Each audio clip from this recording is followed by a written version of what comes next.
Hey guys, daily challenge அப்டேட்டில் இன்றைக்கி டே 10. Last 2 வீக்ஸாக நம்ம வீடியோ அப்லோட் பண்ணலை. நிறையா பேர் மெசேஜ் பண்ணியிருந்தீங்க, என்ன ப்ரோ எதனா திரும்பி பிரச்சனையா, எதனா ப்ராப்ளமான்ட்டு. பிரச்சனைலாம் எதுவும் இல்லை கைஸ்.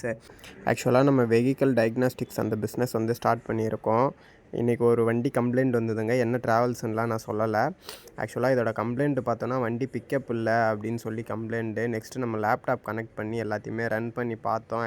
ஆக்சுவலாக இதில் என்ன கம்ப்ளைண்ட்டுனா வந்து ரயிலுக்கு வந்து டீசல் சப்ளை அதிகமாக இல்லை, அதனால் வந்து பிக்கப் இல்லை. நெக்ஸ்ட் வந்து என்னென்ன கோடிங் எரர் வந்ததுன்ற டிஸ்பிளேல காமிச்சிருக்கேன் பாருங்கள். இது வந்து எல்லாமே ஃபால்ட்டை கிளியர் பண்ணதுக்கப்புறம் அந்த ஒரு லைட்டு மட்டும் அந்த மேனுவலாக சென்சார் மாற்றினதுக்கப்புறம் சரியாயிடும். ஆக்சுவலாக ரொம்ப நாள் கழித்து வந்து ஆம்னி பஸ் ஸ்டாண்ட் வந்தது ரொம்ப ஹாப்பியாக இருந்ததுங்க. ஆக்சுவலாக நானே ஒரு 2.5 இயர்ஸ் கழித்து வரேன். ஆம்னி பஸ்ஸுன்றது எனக்கு நிறைய மெமரிஸ் இருக்குது. அதுவும் எஸ்பெஷலி வந்து என்னை ஒரு ஆளாக்கி இவ்வளோ தூரத்துக்கு நிறுத்தினது இந்த ஆம்னி பஸ்ஸு தான். அதுக்கப்புறம் வண்டியில் வந்து இன்னொரு கம்ப்ளைண்ட் இருந்ததுங்க. பாடியில் வந்து எர்த்து டச் ஆகுதுன்ட்டு அது ஃபுல்லாக ஒயரிங் ஆன்ஸ் எல்லாமே செக் பண்ணி பார்த்ததில்ல. ஆக்சுவலாக சைடு பார்க்கிங் லைட்டு லைன் எடுத்ததில் மிஸ்டேக் பண்ணியிருக்காங்க. அது ஃபோட்டோவும் அட்டாச் பண்ணியிருக்கேன் பாருங்கள்.